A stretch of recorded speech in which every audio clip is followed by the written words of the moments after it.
District reporter Sanghar Mahmud कायम खानी जी report मूजिब सांगड़ में आबादी के आलमी ॾियारे जी मुनासिबत सां ज़िले आबादी के भलाई वारे खाते सांगड़ ऐं समाजी तंज़ीम हैंड्स पारां एक आगाही सेमिनार मकामी हाल में रिथियो वियो। मुनक़द कयल आगाही सेमिनार में ज़िले ऑफिसर आबादी के भलाई खातो शोहाबुद्दीन मेमन, डिप्टी डायरेक्टर इतलात ज़फ़र अली मंगी, डिस्ट्रिक्ट हेल्थ ऑफिसर डॉक्टर दौलत जमाली, नुमाइंदा ज़िले इंतजामिया साबिर हुसैन महर, आबादी के भलाई वारे खाते के ऑफिसर असगर अली आरा ऐं साइमा खान, आबादी के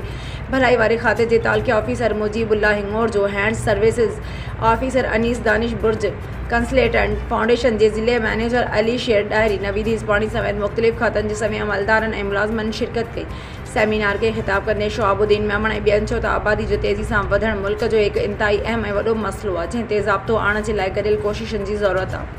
हिननि चयो त आबादी वधण सां वसीलनि जे दबाव विधी